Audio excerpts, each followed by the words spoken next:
लोगों को पढ़ाने वाला ग्रंथ है।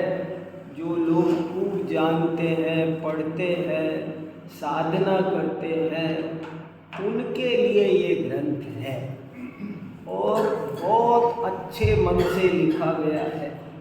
बहुत पवित्र मन से अपने अंदर में देखो और अपने अंदर क्या कमी रह गई है। धर्म वस्तु बहुत दुर्लभ है। मुझे पद्म पुराण का एक श्लोक बहुत याद आता है, बहुत पसंद है। धर्म शब्द मात्रेण प्रायेण प्राणिनो धमा अधर्ममेव सेवन्ते विचारत जड़ चेतसा। पद्म पुराण में रवि सेनाचार्य लिखते हैं कि धर्म के क्षेत्र में आकर भी प्राय अधर्म का ही सेवन लोग करते हैं। ये बात मेरे चित्त को हिलाती है। बड़ी ऊंची बात है, बहुत ऊंची बात है। वो कह रहे जो लोग धर्म के क्षेत्र में नहीं आए वे तो अधर्म का सेवन कर ही रहे हैं, लेकिन धर्म के क्षेत्र में आने वाले लोगों में भी 90%, अपन आज की भाषा में परसेंट में समझने की कोशिश करते हैं। वो तो क्या कहना चाहते हैं, उन्होंने तो प्राय लगा दिया। अधिकांश लोग जनरली वो कह रहे हैं प्राय सब लोग धर्म शब्द मात्रेण प्रायेण प्राणिनो धमा अधर्ममेव सेवन्ते अधर्ममेव सेवन्ते विचारत जड़ चेतसा। हमारे आपके साथ ऐसा न हो जाए। जैसे किसी परीक्षा में, किसी कंपटीशन में 10,000 बच्चे बैठते हैं और 100 सेलेक्ट हो रहे हैं, हम किस में आना पसंद करेंगे? वो जो 9,900 है उनमें आना पसंद करेंगे। परीक्षा देंगे क्या सोच करके, अरे भैया जनरली सब रह जाते हैं, ये नहीं सोचते मैं उन 100 में से आऊँगा। ऐसे ही हम लोग बड़े भाग्य से धर्म के क्षेत्र में आए हैं और बहुत ईमानदारी से, मैं तो कह रहा हमारी नीयत साफ करो, अपना हृदय साफ करो, अपने साथ चीटिंग मत करो, अपने को धोखाधड़ी में मत रखो, अपने को अंधेरे में मत रखो। मुझे मेरे जन्म मरण का भाव करना है, मुझे मेरी आत्मा का कल्याण करना है और मेरा कल्याण मेरे से है। अगर मैं कुछ गलत जानता हूँ तो इसका दूसरे का जिम्मेदारी नहीं है। ऐसा नहीं कह सकते आप, क्या करे वीर सागर जी ऐसे ही पढ़ा रहे थे। ये जिम्मेदारी आपकी बनती है कि आप सही समझो। ये हमारी जिम्मेदारी है, हमको जन्म मरण का अभाव करना है। तो ये ग्रंथ मुझे इसीलिए प्रभावित कर रहा है कि ये हमको दर्पण दिखा रहा है। देखो, सोचो, विचार करो, अच्छे से विचार करो, अकेले में करो, शांति से करो। कहीं ऐसी दुर्घटना तुम्हारे साथ ना हो रही हो कि ऊपर से कांचुली छोड़ दी और अंदर में विष बैठा रह गया। ऐसा ना हो जाए। ऐसा होता है, बहुत बार होता है और कभी कभी तो ऐसा होता है, बहुत खतरनाक बात है, कभी कभी तो ऐसा होता है कि अधार्मिक आदमी जल्दी सुधर जाता है और धार्मिक है ना उल्टा लटक जाता है। क्या होता है, ऐसा क्यों होता है, हमको अपने से पूछना है। मुझे एक दोहा भी ये अच्छा लगता, ज्ञान का मत। हाँ, कभी कभी मुझे एक दोहा भी बहुत अच्छा लगता है।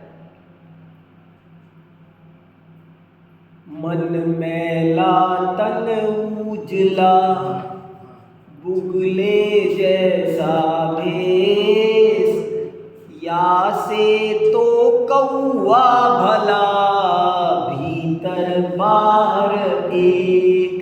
कई बार हमको भ्रम हो जाता है, अच्छा हम तो धर्मात्मा बन ही गए और संतुष्ट हो जाते हैं।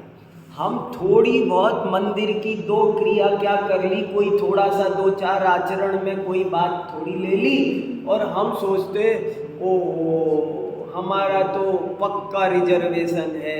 ऐसी हमसे गलतफहमी हो जाती है। आचार्य कहते हैं सुधरना हो, अपना मन शुद्ध करना हो तो थोड़ा अंदर झांको और सचमुच ही से धो, क्योंकि कई जो पापी है उसे तो ये पता है कि मैं पापी हूँ, तो उसका तो जिस दिन मन बदलता है वो पाप छोड़ के झट से धर्म के रास्ते पर 1 मिनट में अंजन को देखो ये लाइन बहुत अच्छी लगती है मुझे, करतन लग गई बार, दूसरे दोहे का आखिरी लाइन है ना, ऐसा क्यों लिख दिया? धर्म करने में कितना टाइम चाहिए बताओ? 10 साल 5 साल कितने चाहिए? अरे भली होनार हो तो करतन लग गई बार। बड़े बड़े पापियों को तिरते प्रथमान योग उठा के देख लो, 1 मिनट में सप्त व्यसन का पारंगत तिर जाता है, भील तिर जाता है, चोर तिर जाता है। क्यों? मन एक सा है, उसको कोई गलतफहमी नहीं है, वो जल्दी रास्ते पर आता है। तो हमको भी बहुत सावधानी से ये विषय समझना है और ईमानदारी से समझना है। मैं बहुत पवित्र मन से इसे आपके सामने पढ़ रहा हूँ और आप भी पवित्र मन से इसे सुनो, खुद भी सोचो। मेरे सुनाते समय भी आप ऐसा सोचो कि अगर आप मेरी जगह यहाँ बैठे होते तो क्या खुलासा करते, इसमें और क्या रहस्य है। केवल मेरे पर सेटिस्फाई मत हो, ये हम मिलकर पढ़ रहे हैं, लेकिन मैं ही सब कुछ हूँ, मैंने जो बता दिया वही सब कुछ है, ऐसी बात नहीं है। आप चाहो तो हम लास्ट में 10 मिनट बचाएं और आप भी इसमें एक खास बात ये समझ में आ रही है, निकालो, सोचो, शांति से पढ़ो, तब जा कर के इसका असली आनंद आएगा। अपने को पवित्र करना है, सीधी 100 बात की बात है। हमें किसी झूठे चक्कर में ना अपने को रखना है ना दूसरे को रखना है। मुझे वो भी बहुत अच्छा लगता है, अन्य क्षेत्रे कृतं पापं धर्म क्षेत्रे विनश्यति, धर्म क्षेत्रे कृतं पापं वज्रलेपो भविष्यति। और क्षेत्र में मायाचारी करोगे तो धर्म में आके धो दोगे, पर धर्म के क्षेत्र में ही यदि मायाचारी कर ली अब कहाँ धोएंगे और कहाँ धोएंगे। इसलिए अपने को कार्तिकेय अनुप्रेक्षा में लिखा सम्यक दृष्टि जीव अपने आप को तृण से भी लघु मानता है, तृण तिनके से भी छोटा मानता है। अरे गौतम गणधर आदि देव भगवान की स्तुति करते हैं तो कहते हैं भगवान मैं अज्ञानी, कौन? 4 ज्ञान के धनी गणधर भगवान, कहाँ आपका केवल ज्ञान और कहाँ हमारा? कौन कह रहे हैं? 4 ज्ञान के धारी गणधर देव कह रहे द्वादशांग के पाठी। आप और हम क्या चीज है बताओ? आप सोचो, कुछ है? समुद्र में बूंद तो कुछ होती होगी, लेकिन हम तो कुछ भी नहीं है। ये दुनिया चने के झाड़ पर चढ़ाए ना तो धोखा मत खा जाना। लोग अभिनंदन देंगे, माला पहनाएंगे, ब्रह्म में आ जाता है। मैं तो पंडित हूँ, बहुत चक्कर पड़ता है, बहुत खतरनाक मामला है। इसलिए बहुत सावधानी से आत्महित का काम करना चाहिए। नियम सार में लिखा है तुम दुनिया को दिखाओ मत, तुम गुप्त रह के अपना काम करो, ये दुनिया तुम्हें उलझा देगी। जरा सी भी योग्यता हो ना तो फंसा देते हैं। आप ये कर सकते हो, हाँ ये काम अच्छा करते हैं, उनको जो करता है ना उसी को उलझाते हैं। हम तो कुछ नहीं कर सकते, ये जन्म हमको जन्म मरण के अभाव के लिए मिला है और किसी काम के लिए मिला। लोग तो उलझाएंगे, अरे ये रंगोली अच्छा बनाते हैं, अरे ये तो बोलते अच्छा है, ये तो ये बच्चा बनाता, सब फंसते। अरे कुछ नहीं है, स्वाध्याय और तत्व चिंतन में जीवन एक हो अर्ध निशा का सन्नाटा, वन में वनचारी चरते हो, तब शांत निराकुल मानस तुम तत्वों का चिंतन करते हो। अपन तो उनके शिष्य ना, आधी आधी रात को जो तत्व चिंतन करते हैं, किसी को दिखाए, अपने को सुधारो। अपने मुंह से कई दफे निकलता है। मैं पूछता हूँ बच्चों, अपने से किसी से भी मंदिर गए थे? बोले हाँ। कौन मिला? कोई नहीं था मंदिर में तो आज। अरे भाई मंदिर में कोई नहीं था, तुम किससे मिलने गए थे? मतलब बड़ी विचित्र बात है।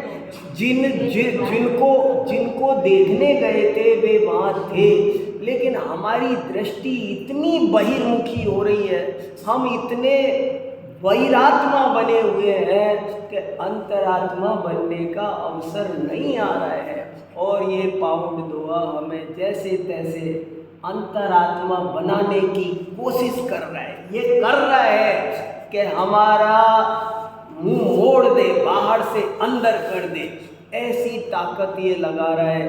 बहुत अद्भुत ग्रंथ है, जितने अच्छे मन से पढ़ा जाएगा उतना ही अच्छा लाभ होगा। हमने 45 श्लोक 45 दोहे पढ़ लिए थे। दोहे हैं, इसमें श्लोक नहीं है। संस्कृत में श्लोक होते हैं, प्राकृत के ग्रंथ में गाथा होती है और अपभ्रंश के ग्रंथों में दोहा सोरठा होते हैं। तो इसमें दोहा है और हमने 46वां पढ़ लिया था, 45वां पढ़ा, 46वां पढ़ना है। 45वें को एक बार पढ़ के फिर सुनाता हूँ। पंच बल तन रखियनि नंदन वरुण गौ, आपुन जानिउ नवि परु, ए मई पवैयो। क्या कहते हैं? हे भाई, तुमने 5 बलद 5 बैलों की रक्षा नहीं, 5 बैलों को तो संभाला नहीं, और नंदनवन गए नहीं, और ना अपने को जाना ना पर को जाना, तुम तो ऐसे ही प्रवर्जित हो गए। क्या है ये नंदनवन? क्या है ये बैल? आपने एक शब्द सुना है, रहस्यवाद। पहली बार आई शब्द। हाँ, बड़ी गजब का है। लेकिन बैल, रहस्यवाद एक चीज होती है। हिंदी साहित्य में किसी ने महादेवी वर्मा का नाम सुना है? महादेवी वर्मा हिंदी की बड़ी कवयित्री, ज्ञानपीठ पुरस्कार मिला था और उनकी कविताएं रहस्यवादी मानी जाती है। बड़े बड़े कवि छायावाद, रहस्यवाद, कबीर को भी रहस्यवादी माना जाता है।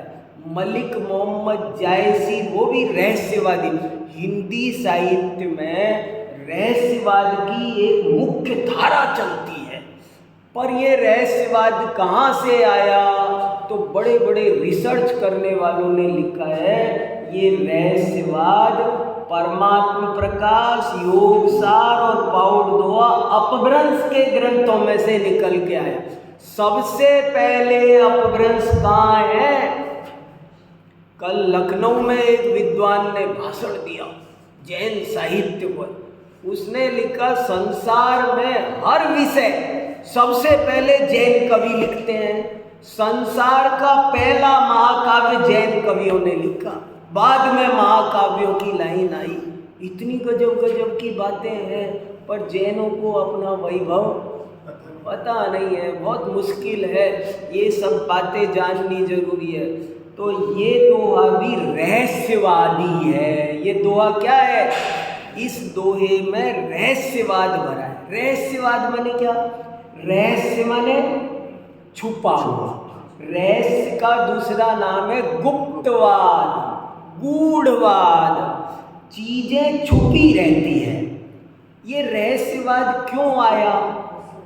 देखो, जो ये पाउट दोहा क्या कह रहा है? गलती को हटाकर सही हमको देना चाह रहा है। पाउट दोहा का काम क्या है?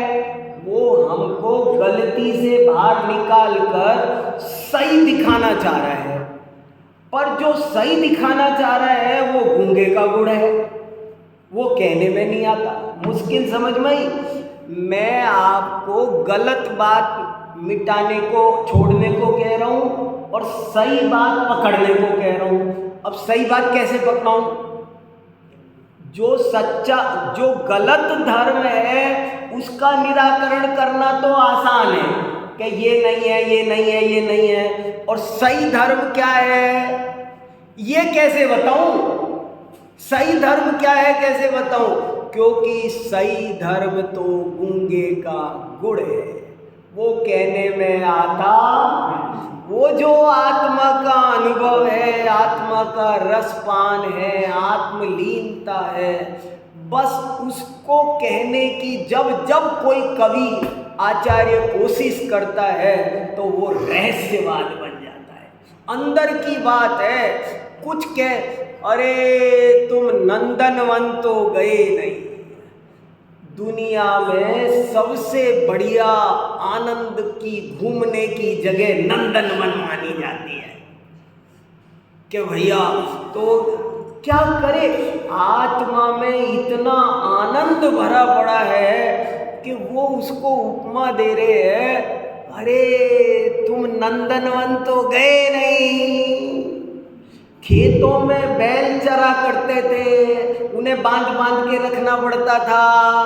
अरे तुम्हारी ये 5 इंद्रियां रूपी बैल ये तो भागे जा रहे हैं, कभी वहां भाग रहे, कभी वहां भाग रहे हैं। तुमने ये 5 बैल तो संभाले नहीं, दुनिया संभालने चले। महावीर जयंती पर मैं सुनाता रहता हूँ, दुनिया को जीतने वाले तो बहुत मिलते हैं, पर अपने को जीतने वाला कोई मिले। जैन धर्म उसे विजेता मानता है, जैन धर्म सच्चा वीर उसे मानता है जो अपनी इंद्रियों को जीते। दुनिया को जीतने वाले सिकंदर बहुत घूमते हैं, लेकिन अपनी इंद्रियों के आगे सब हार जाते हैं, सब हार जाते हैं। हमको यहाँ ऐसे विजेता को चाहिए, वो आदर्श बनाना है। हमें भी वैसा विजेता बनना है जिसने पंच बलद रखयई, जिसने अपने 5 बैलों को संभाला। अब ये 5 बैल क्या है, कैसे बताएं? इंद्रियों की चंचलता को कैसे समझाएं? बस में नहीं आते हैं। पकड़ो तो वो खुद और घसीट ले जाते हैं। 5 बैल को एक बैल को काबू करो ना, पकड़ो, उछल के तुम्हें और उछाल ले जाएगा। और ये 5 बैल है। इन 5 बैलों को तुमने जिंदगी में किया क्या? तुमने अपने 5 बैल नहीं संभाल सके। मैंने 5 बेटे संभाले, एक को डॉक्टर, एक को 5 बैल संभाले अपने। क्या क्या संभाल, दुनिया संभालना चाहता है। तो ये कह रहे तूने अपने 5 बैल संभाले, किसी की ओर मत देखना, अपनी ओर देखना। अपने से कह रहे हैं कि 5 बैल नहीं संभाल सके तुम, जीवन में क्या उपलब्धि हुई, क्या पाया जीवन में? कभी 5 बैलों को संभालो और एक बार थोड़ी देर नंदनवन में जाके देखो। डियर पार्क तो गए नंदनवन में जाओ। ये नंदनवन क्या है? हमारा वो आत्म तत्व जिसमें एक और ज्ञान, दर्शन, चारित्र, सुख, वीर्य, अस्तित्व, वस्तुत्व, अगुरु लघुत्व, त्यागोपादान शून्यत्व, जीवत्व, चिति, त्रसी, अनंत शक्तियां जहां महक रही है, ऐसा अपना आत्मा नंदन। संसार में सबसे सुंदर कोई चीज है क्या? कुंद कुंद महाराज के अनंत उपकार है कि वो साफ साफ लिख रहे हैं, इस विश्व में सबसे सुंदर कोई चीज है तो तुम्हारा अपना आत्मा है।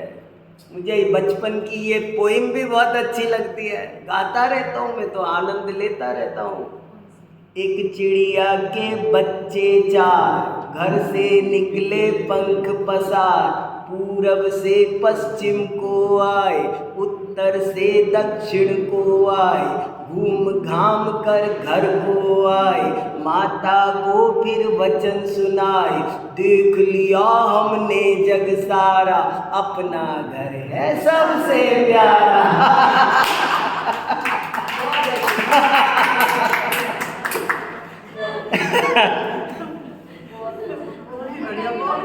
अरे तो सुनाई है पहले भी, पर गजब है। सोचो इस दुनिया में हम नहीं तो क्या है, मुझे बताओ। इस दुनिया में अगर मैं नहीं तो क्या है? फिर सब बचा, मैं ही नहीं तो फिर क्या? इसलिए कह रहे हैं अपनी कद्र करो, अपने को संभालो। गजब की बात है। पंच बल तना रखिए नंदन वर्ण गो, अपुण जानी गुण विपरो, ए मई पवैयो, पंचई बाहिर नेड़ो, हलि सही लघु पिया, तासुण दी सही आगमन, जो खन मिलन परस। ये भी रहस्यवाद है। जो कह रहे हैं ना वो नहीं कह रहे हैं, उसके पीछे कुछ और कह रहे हैं। ये प्रतीक शैली है, ये जो शैली सिंबॉलिक शैली में बोल रहे हैं, क्योंकि बात कहने में, अंदर की बात वाणी से व्यक्त नहीं की जाती। अंदर जो घटना घटी है धर्म की, उसे कैसे बताएं शब्दों से? इसलिए ऐसे ऐसे खेल हो रहे हैं। देखो क्या कहा कि ये पांच के बाहर के नेम में फंस गया, मेरा आत्मा एक के चक्कर में पड़ जाए तो मुश्किल है, ये तो पांच पांच के चक्कर में पड़ गया है। मेरा पति पांच के चक्कर में पड़ गया। देखो क्या भाषा क्या है। क्या हम लोग रात और दिन जिस भाषा में समझते हैं ना, उस भाषा में समझा रहे हैं और अपने अंदर बात को बताने की कोशिश कर रहे हैं कि मेरा ये प्रेमी, मेरा ये आत्मा, चैतन्य परिणति कह रही है कि मेरा ये उपयोग, मेरा ये आत्मा, ये पांच के प्रेम में पड़ गया है। और ऐसा पड़ गया है कि वापस लौट के नहीं आ रहा है। उन्होंने इसे बुरी तरह अपने जाल में फंसा लिया। कैसे पार पड़े? कौन है ये पांच? किसके प्रेम में पड़ा है? कौन पड़ा है? कहाँ से आना है? कहाँ जाना है? सब समझो इसमें सब समझो। कौन है? किसकी बात चल रही है? पंचई बाहिर नेड़ो, हरि सही लघु पिया। पिया लिखा ना, मेरा पति, मेरा प्रेमी, प्रेमी तो मेरा, प्रेमी तो मेरा, और पड़ गया पांच पांच बाहर वालियों के चक्कर में। और वो अब अंदर आता नहीं है तो दुखी दुख पाएगा। चारू दत्त वेश्या के चक्कर में पड़ा तो सारी जिंदगी कैसे हुई देखो तो सही। और ये 5-5 के चक्कर में पड़ गया। हमारा उपयोग आत्मा का है, मगर आत्मा पत्नी, उपयोग पति। आत्मा कह रही है कि मेरा पति मेरे से प्रेम करना चाहिए था, मेरे पति को मेरे में रमना चाहिए था, पर मेरा पति मेरे में रमना छोड़ करके 5 इंद्रियों के रास्ते दुनिया में भटक गया और वहीं उलझ गया।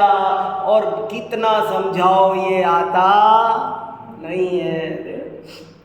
मन जाणई उवए सेड़ऊ जहीं सो वहीं अचित्त चित्तु जो मेलवई सो गुण होई जिंत। अब तो 5 बैलों की बात चली अब तक, पर वो कह रहे 5 बैल संभालने के बाद भी एक और संभालना है, छठा और संभालना है।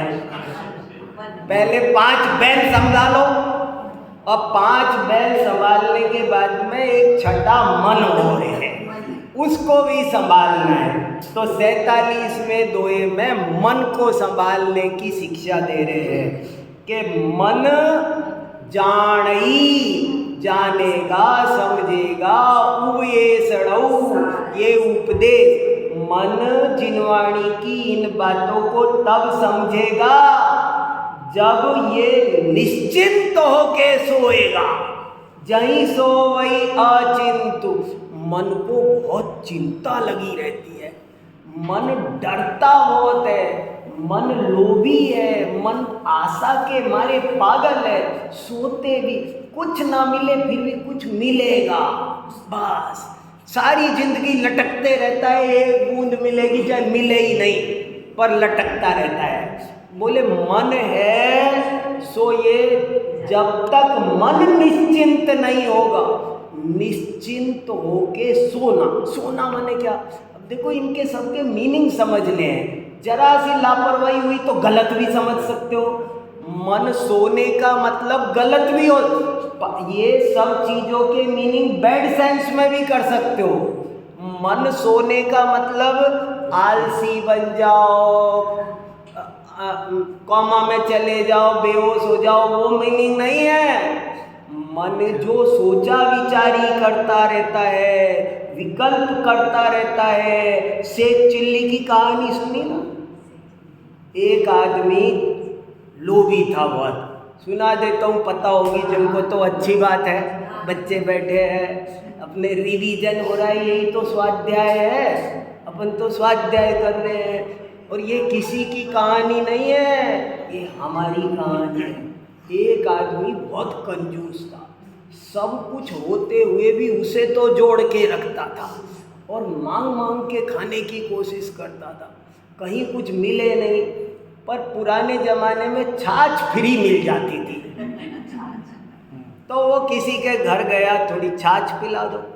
उसने छाछ पिला दी। छाछ तो थोड़ी छाछ पी तो मूंछों पे थोड़ा सा घी लग गया, मूंछों पे घी। तो छाछ पी के लौट आना ऐसे, अरे अगर मैं ऐसे रोज छाछ पीऊँ तो बहुत घी इकट्ठा हो सकता है। क्या सोच रहे हैं? ऐसे तो बहुत घी तो मुफ्त में ही आ जाएगा। तो वो रोज 10-5 घरों में छाछ पीने लगा, कटोरी रखने लगा, कटोरी में घी इकट्ठा। सोचे अरे आज तो 1 कटोरी घी हो गया। ऐसे कटोरी कटोरी घी जोड़ता जाए, और घी जोड़ करके सोचता है एक कुटिया बना ली उसी गांव में, यहाँ रोज लोग छाछ पिलाते हैं। तो एक कुटिया बना ली, और कुटिया बना के अपना घी इकट्ठा किया। सोचा, फिर लेटा एक दिन शाम को, देखो मेरे पास कुछ नहीं था, अब तो है ना घड़ा भर गया है घी का। और पता है ऐसे करते करते क्या होगा पता है? वो सोच रहा है, और सोचते सोचते वो जाने कहाँ चला गया, किस दुनिया में।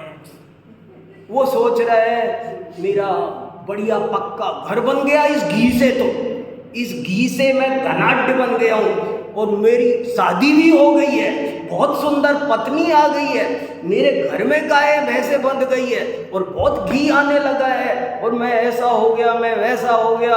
और ऐसी पत्नी एक बार मैं कहूँगा तो कहना नहीं मानेगी तो मैं ऐसे लात मारूंगा। और नीचे जला रखी थी सिगड़ी, ऊपर रख रखा था, सर्दी के दिन थे, ऊपर उसमें छींके में घी रखा था, सो लात लगी छींके में जा करके और वो घड़ा गिरा उसमें आग में और आग लगी और वो आर्त ध्यान से मरकर दुर्गति में पहुंचा। लोभी जीवों की दुर्दशा बहुत बुरी होती है। चरक संहिता में लिखा है टेंशन का सबसे बड़ा कारण लोभ है। टेंशन का सबसे बड़ा कारण लोभ है।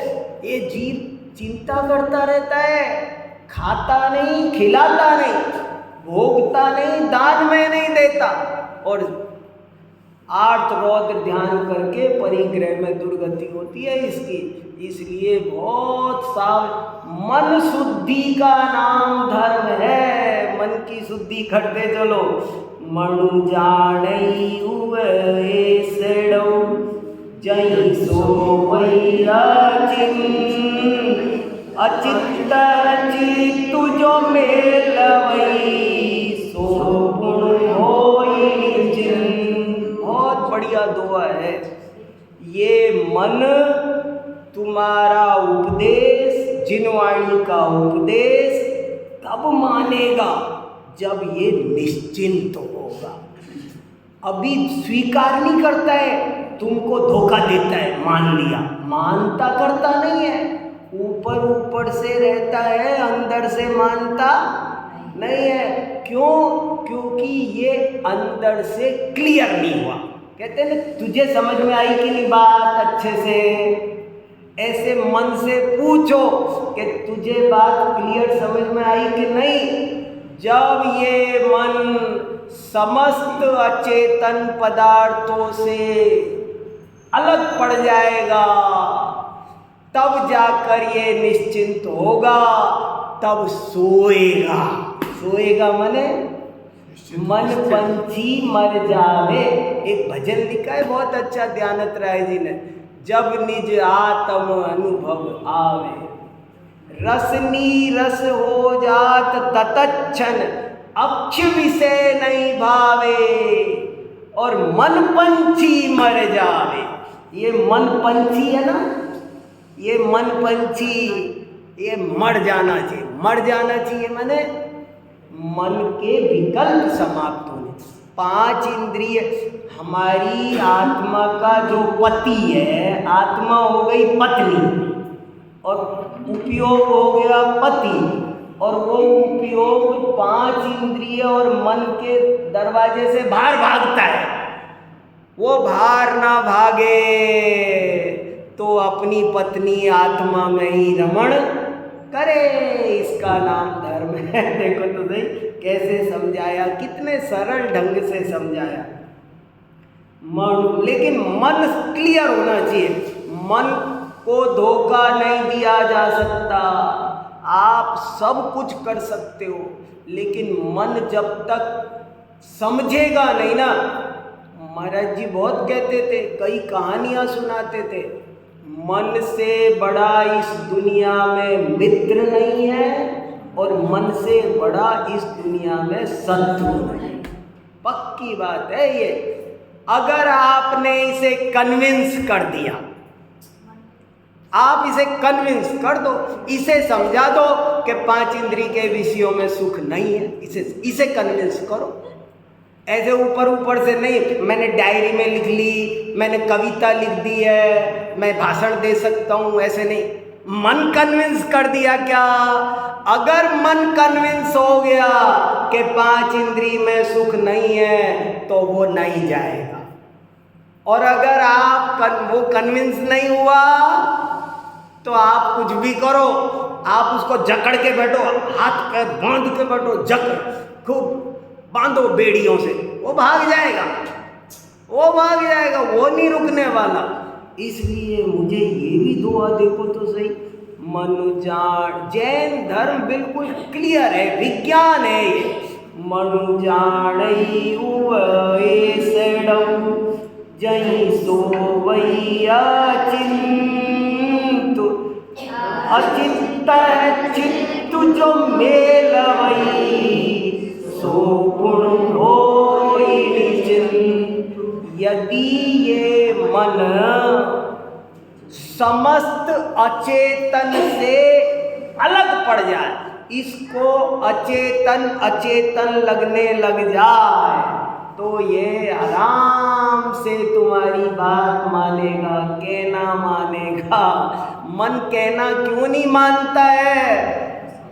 कि मन कभी किसी की जबरदस्ती कहना नहीं मानता। मन तो उसकी समझ में आए तो ही मानता है। ये मन की खास।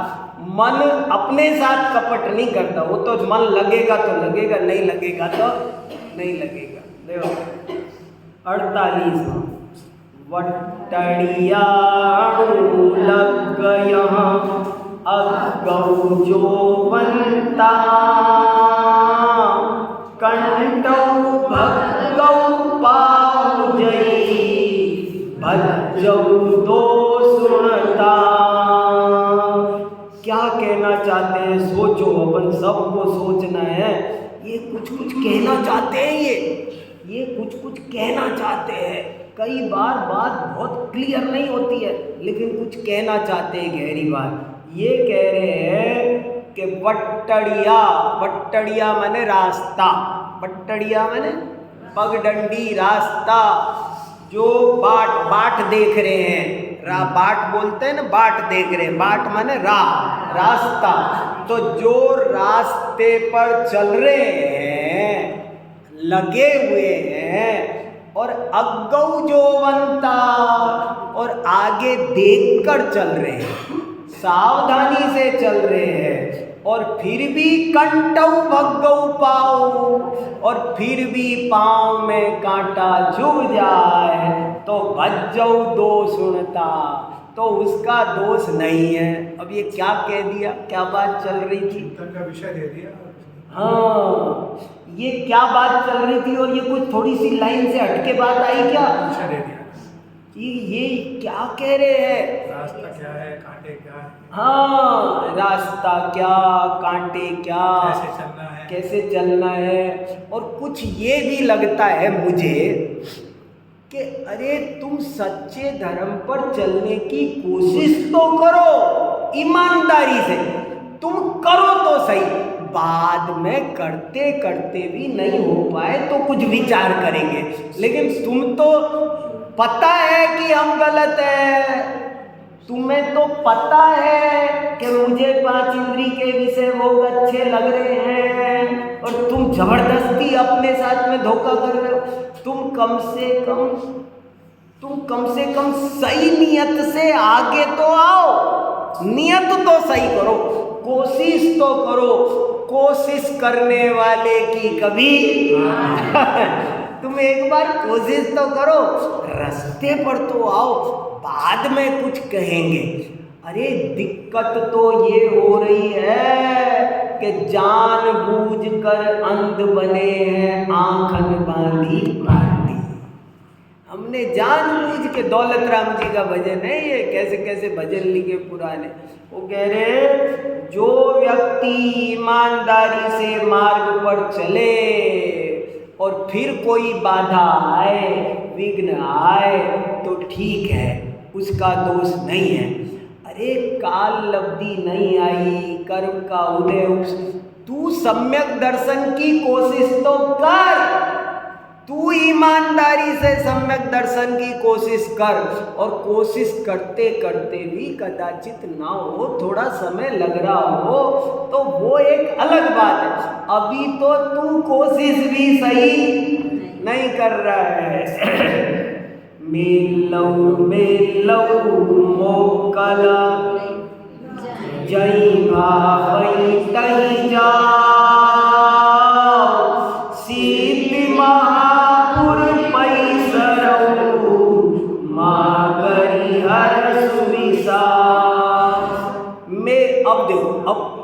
नई बात कह रहे हैं। स्टाइल देखो इनकी, कैसे कैसे बोलते हैं। मेल लो, छोड़ दो छोड़ दो छोड़ दो, मोकल, छोड़ दो, मोकलो मोकलो, वो छोड़ दो, गुजराती में बोल दो मोकलो, छोड़ दो, अरे तुम छोड़ दो, जहीं भाव तो जाओ, ये मन जहाँ जाना चाहे जाने दो, चिंतु। देखो अभी तो कह रहे थे मन को बस में सो जा।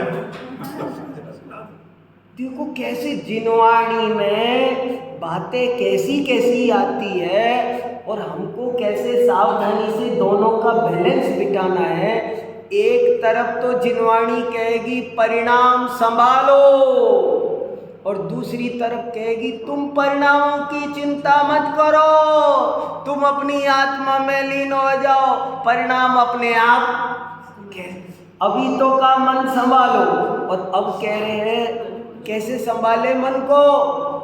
बोले तू इसे पकड़ मत जबरदस्ती, पकड़ने से भागता है, तू इसे रिलैक्स छोड़ दे, जाने दे, जाने देना। कहाँ जा रहा है, जाने तो दे, तू जाने दे इसे, तू इसे समझा और फिर इसे जाने दे। 3 बार लिखा, मेल लो मोकल, जय भाई तई जाओ। तू इस मन को जबरदस्ती मत पकड़, जबरदस्ती कंट्रोल मत कर, ये कहीं नहीं जाएगा, ये सिद्ध महापुर में ही जाएगा। तू इसका कोई हर्ष विषाद मत कर, ये जहाँ जाए जाने दे, तू इसे अच्छी नीयत से संभालना ही नहीं पड़ेगा। एक आदमी, एक सेठ जी की गाय ब्याई, उसके बच्चा हुआ, किसान के यहाँ थी, तो किसान ने खबर भेजी, सेठ जी आपकी गाय ब्याह गई है, ले जाओ। सेठ जी लेने गए। अब लेने गए तो गाय को पकड़ के लाए, गाय आए नहीं, वो लात मारे, कान पकड़े, रस्सी से खींचे, मगर गाय ना आए। किसान ने कहा सेठ जी ऐसे गाय नहीं जाएगी आपके घर, थक जाओगे, मर जाओगे, पर गाय नहीं ले जा पाओगे। हैं, तुम्ही ने तो कहा था गाय ले जाओ, मैं मेरी गाय लेने आया। बोले मैं बताता हूँ, गाय को तो छोड़ दो, छोड़ दो, रस्सी भी खोल दो, कान छोड़ दो, गाय का कान छोड़ो, रस्सी भी खोलो, गाय को देखो ही मत, गाय छोड़ो। तुम तो ये बछड़ा बैठा है ना, इसको उठाओ गोदी में, इस बछड़े को गोदी में उठाओ, और पीछे मुड़ के देखना ही मत, तुम सीधे घर जाके रुको। गाय बछड़े को उठाओ यहाँ, और पीछे मुड़ के देखना मत, सींग मार देगी, मुड़ना। आप तो बछड़े को उठाओ और भागे भागे भागे भागे सीधे अपने घर जाके रुकना, गौशाला में, तुमको वहीं मिलेगी गाय। ऐसे कैसे मिलेगी? मिलेगी। ऐसे ही मन को कैसे संभालना। परफेक्ट एग्जाम्पल, एकदम परफेक्ट एग्जाम्पल है। क्या गजब का एग्जाम्पल है, सब हमारे गुरुओं की कृपा है। एक क्या देखो, क्या गजब की बात। ऊपर तो कहा कि मन संभालो, नीचे कहा मिल लो, खुला छोड़ दो, मिल लो मोकल, जय भाई तई जाओ। वो जो आत्मा का उपयोग रूपी पति 5-5 के चक्कर में पड़ गया है, उसको कैसे लाऊं? बोले तू अपनी आत्मा में लग जा, वो अपने आप आ जाएगा। तू अपनी आत्मा को गोदी में बिठा ले। मेलौ में रहस्यवादी है, बड़े प्रेम का धर्म, तो प्रेम का नाम है, पवित्र प्रेम का नाम धर्म है। मेलौ मोकल, जय भाई तई जाओ। सीत महापुर पैसरौ, माँ करी हर्ष विषाद।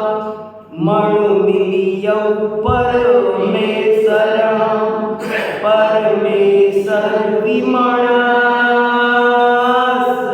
भिन्न विषम रस हुई रही पुंज जड़ाऊं कस। कई जगह ये दोहा उद्धृत मिलता है, कई ग्रंथों में उद्धृत मिलता है। ये क्या लिखा? मन मिल गया परमात्मा में, परमात्मा मिल गए मन में, दोनों मिलकर एक बन गए आत्मा। अब बात समझना, जैन धर्म के अनुसार आत्मा परमात्मा से मिलता नहीं है। अन्य मतों में ऐसी चर्चा आती है कि जब मोक्ष होता है तो आत्मा परमात्मा में मिल जाता है। जैन धर्म के अनुसार दो आत्मा दो ही रहती है, कभी मिलती, कोई एक द्रव्य दूसरे द्रव्य में मिलता नहीं है। फिर भी यहाँ क्या कहना चाह रहे हैं कि मेरा मन, मेरी आत्मा परमात्मा में मिल गई और परमात्मा मेरी आत्मा में मिल गए, दोनों एक बन गए। अब कौन किसकी पूजा करे? मन मिलियम परमेश्वर परमेश्वर विमणस भिन्न विषम रस हुई रही पुंज जड़ाऊं का। क्या होता है? देखो, अंदर की जो घटना आत्मानुभूति की जीवन में किसी किसी भाग्यशाली के घटती है, उसको ज्ञानी बताना चाहते हैं, मगर बता पाते उसके लिए कोई शब्द उनको अच्छे से मिलते नहीं, भाषा नहीं बनती, सब भाषा कमज़ोर भाषित होती है। सो ऐसे तरह तरीके से कहने की ये कोशिश करते हैं। परमात्मा का साक्षात्कार हो गया। क्या परमात्मा का साक्षात्कार होता है? बताओ बताओ, परमात्मा का साक्षात्कार। बहुत से लोग सोचते हैं वो है ना, जंगल में चले गए थे और तप किया उन्होंने, फिर एक दिन भगवान प्रकट हुए, उनने भगवान ने दर्शन दिए। अरे भगवान ने दर्शन दिए का मतलब क्या? कोई सिद्ध उतर के आता है, वो बोलेगा कि मैं आपको दर्शन दे रहा हूँ, तेरे दर्शन कर लो, ऐसे कुछ है? अरे अपना आत्मा ही परमात्मा है, उसके दर्शन हो जाए वही परमात्मा के दर्शन है।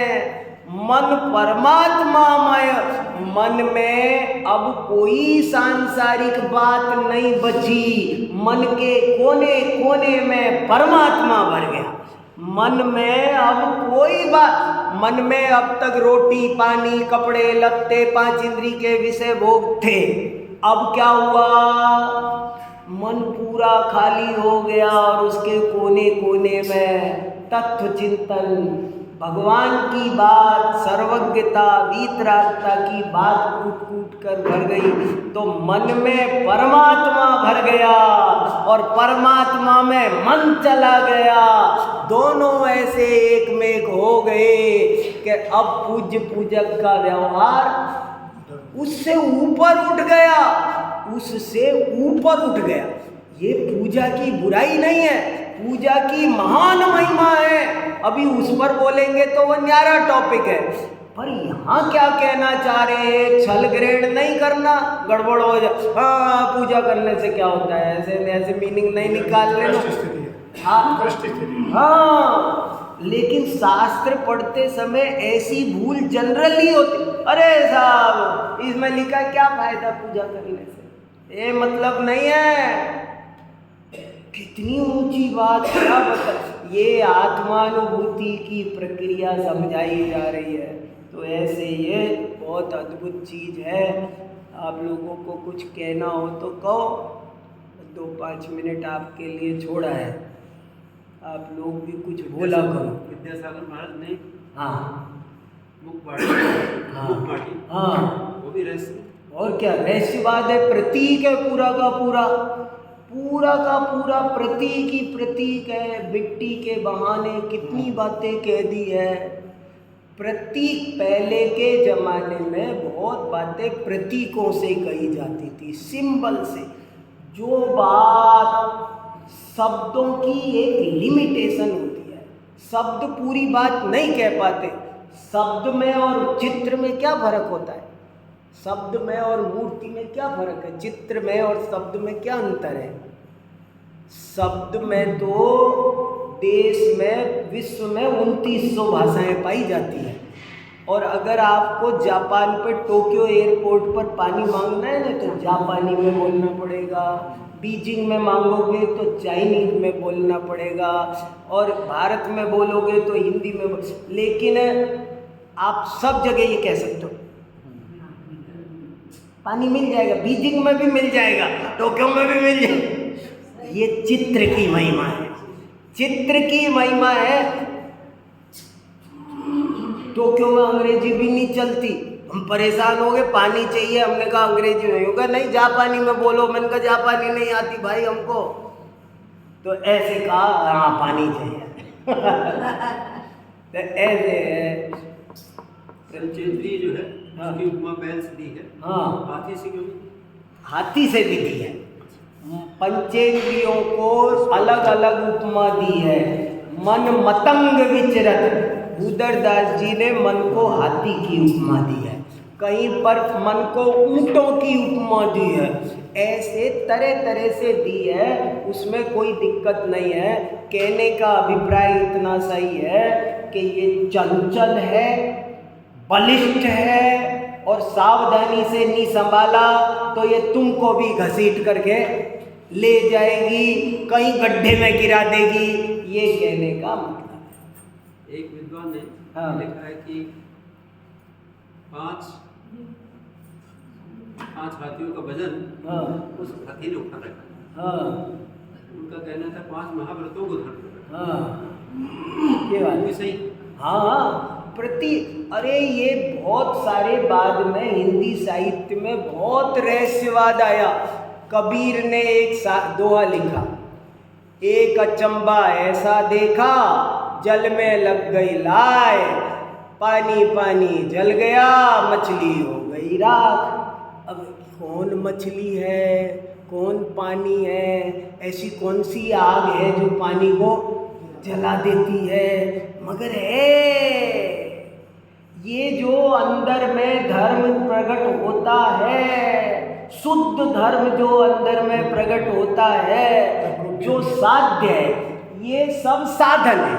पूजा पाठ यात्रा स्वाध्याय सब तो साधन है। और असली धर्म जो अंदर में आत्म घटना, आत्म साक्षात्कार, आत्मानुभूति होती है, वो करतन लग गई बात, वो जो क्षण भर में प्रकट होती है, उसका नाम धर्म है। तो ये भाषा उसको देने की कोशिश है। इसमें ये शब्द है 46 नंबर में, हली। हली माने अरे, हली आश्चर्यजनक होता है, अरे क्या कर रहे हो, ऐसा मतलब। हाँ चलो, समय हो गया। जय वाणी।